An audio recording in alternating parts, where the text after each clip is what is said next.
Quando eu conto a minha história de vida, é no sentido de mostrar que eu me dispus a fazer alguns processos de mudanças, mesmo em alguns momentos nas sessões eu trazia os retrocessos, e aí também eram feitos exercícios para que eu pudesse retomar aquele meu sentimento inicial de mudança.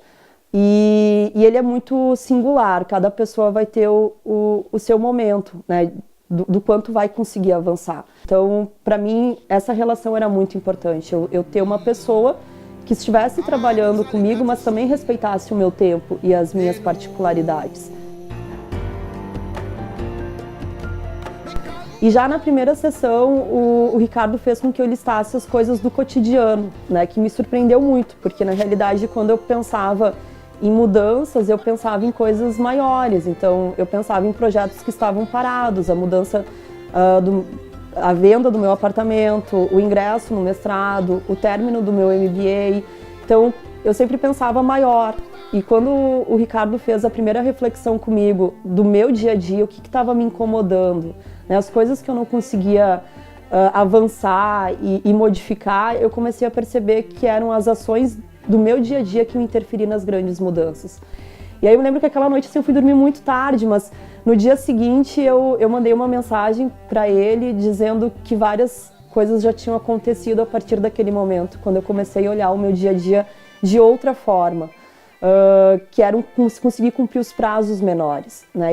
E só o fato de conseguir cumprir os prazos menores me dava um sentimento tão grande que eu conseguia fazer outros processos de mudança que para mim eram significativos. Numa das sessões que nós tivemos, eu sempre trazia muito para o Ricardo a questão do meu tempo, que eu tinha muita dificuldade de gerir melhor o meu tempo, tanto na minha vida pessoal quanto no meu trabalho. E aí nós fizemos uma atividade que era eliminar tarefas que consumiam o meu tempo. E até hoje, assim, esse exercício para mim ele é muito importante, porque eu começo a perceber o que realmente consome o que eu deixo de lado para fazer, mantendo foco naquilo que não tem tanta importância. A primeira era tomar todas as manhãs cappuccino, né? E a minha rotina era essa, eu saía de casa, eu ia no posto de gasolina e eu ficava lá 10, 15 minutos, né? Eu tenho um hábito que eu gosto muito de falar e de fazer amizades, então eu conhecia todas as pessoas daquele posto de gasolina. Para mim era algo impossível de romper, assim, era importante naquele momento, né? Mas eu não conseguia ver que aqueles 10 minutos faziam me atrasar no trabalho, eu sempre chegava no limite, né? E sem contar que quando nós fizemos, eu e ele, a soma do que representaria o custo de tomar todo dia cappuccino, eu levei um susto porque eu poderia pagar o IPVA do meu carro com o valor depois de um ano. E aquilo me chamou muita atenção, assim, como é que algo que me prejudicava tanto no meu tempo quanto na minha vida financeira, eu pudesse achar que era saudável, só pelo fato de eu estar interagindo com as pessoas, se podiam existir outras formas ou outros hábitos, né, que não fosse esse, no sentido de prejudicar o tempo e a vida financeira. E aí naquele dia, naquela noite, na sessão de quarta-feira, no dia seguinte ele falou: tu toma o teu último cappuccino e tu escreve no teu copo, que é o último, põe a data e pagamento do IPVA do carro. E esse copo, para mim poder lembrar, ele fica na minha sala de trabalho, né? Então, assim, isso acaba contagiando toda a equipe, porque as pessoas também percebem esse processo de mudança e querem saber, tá, mas o que significa? E quando tu conta pela simbologia do cappuccino, o quanto isso representa, fica uma história assim que as pessoas, poxa, é verdade, né? Como é que eu nunca me dei conta que alguns hábitos que me fazem mal, mudando ele, pode ter um efeito muito positivo.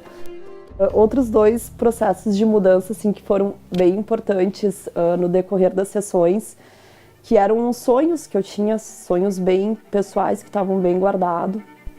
E um deles era fazer o procedimento cirúrgico, e o outro era encontrar alguém que eu pudesse dividir a minha vida, né? No sentido de poder me permitir me relacionar com alguém. Já fazia 2 anos que eu estava solteira e o Ricardo trazia também isso. Quando, numa outra sessão, eu expus para o Ricardo que estava funcionando, ele disse, ó, se tudo der certo, em alguns momentos tu pode te presentear. E aí eu fiz uma viagem, eu fui para o Uruguai, e foi algo assim que toda hora eu sempre falava, eu trazia isso também nas sessões, para o Ricardo o quanto eu gostaria de viajar mais, o quanto eu gostaria de focar em coisas que me dessem prazer, né? No sentido de que, poxa, eu trabalho o dia inteiro, né? Eu tô sempre com bastante atividades, eu me comprometo com outros projetos, mas o quanto eu também preciso olhar para mim. E aí eu fui fazer uma viagem com as minhas amigas e aquilo para mim foi super importante. E no decorrer desse processo de mudança, várias outras coisas foram acontecendo. Eu tinha que retomar o meu artigo do MBA e toda hora o Ricardo me perguntava assim, tá, e aí o que tu fez para te conseguir retomar isso? E eram coisas simples, que era ir até a universidade, fazer novamente a matrícula, conversar com a minha orientadora. Mas quando a gente está no meio do problema, as coisas mais simples parecem que elas têm um peso enorme. E aí tu tem a tendência de procurar mais problemas ainda. E o Ricardo me mostrava que se eu conseguisse resolver um por vez, era um a menos para mim resolver depois. Então eu tinha que ir lá, eu tinha que fazer alguns movimentos. E quando eu fiz o movimento de mandar o e-mail para a faculdade, para mim retomar o meu projeto, e aquela resposta não vinha, que não me dava uma angústia, porque também era o papel dele me cobrar, né? No sentido, tá, e aí, conseguiu? Aquilo da sessão passada para a sessão de agora, o que aconteceu?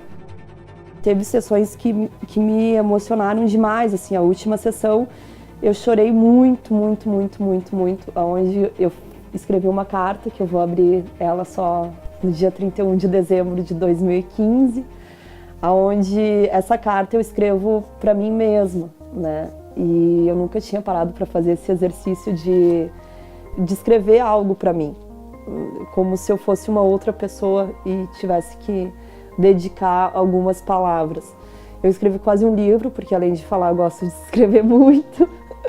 Então eu imagino que no dia 31 de dezembro vai ser meio emocionante quando eu ler essa carta. E essa carta, eu não sei qual que é a simbologia dela, assim, a gente acabou não desenvolvendo na conversa, mas eu acredito que ela é um guia norteador, assim, ela tem uma simbologia muito importante, porque toda vez que eu tô desenvolvendo algum trabalho, ou às vezes quando me bate uma tristeza, eu me lembro da ferramenta do autoastral e me lembro da carta.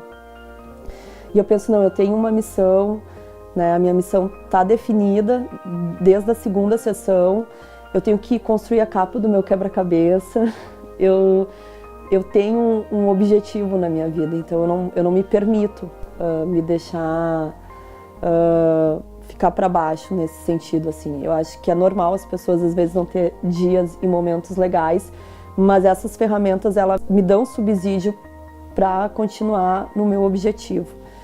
Então, essas questões pessoais, assim, para mim tinham um peso muito grande, porque eu tinha um defeito logo quando eu iniciei o coach, e é algo que eu tenho que estar sempre me monitorando. Eu dou muito foco para o trabalho, e eu não dava muito foco para minha vida pessoal. Por isso que quando nós iniciamos a sessão, o Ricardo perguntou por que tu tá buscando, né, o coach. Aí eu pensei, por que eu tô buscando, né, esse processo? E aí eu disse assim, eu tô buscando porque eu não consigo mais organizar a minha vida sozinha. Eu tô focando em coisas que não são tão importantes, não que elas não sejam essenciais para que tudo esteja como tá, mas eu me esquecia no meio desse processo, né? Eu aprendi com o Ricardo que as palavras têm muito efeito, assim. E eu sempre, quando ele me perguntava alguma coisa, eu falava, não, mas eu não vou conseguir. Não, mas eu nunca vou encontrar uma pessoa assim. Não sei o quê. Até que um dia ele me deu uma tarefa que foi muito difícil. Muito difícil. Era ficar uma semana fazendo o exercício de todas as frases negativas que eu falasse. Eu tinha que pensar em 3 frases positivas. E para mim foi um baita exercício, porque eu sou uma pessoa que utilizo muito a palavra não. E quando eu fiz aquele exercício, assim, eu vi o quanto o efeito, né, da forma como a gente fala as coisas, elas são importantes. Até no sentido de atrair, né, de atrair o que realmente tu quer para tua vida. E realmente, assim, para mim foi um processo muito importante, tanto que hoje várias pessoas me perguntam assim, o que poderiam fazer das suas vidas. Eu sempre indico o coach como processo de mudança. Ele tem um resultado que ele faz com que tu realmente compreenda qual que é o teu papel, né, na tua história de vida. E eu sou extremamente agradecida por compreender hoje qual que é o meu papel na minha história de vida e saber que eu posso fazer qualquer mudança, se assim eu desejar, e e se assim eu fizer tudo o que for o correto.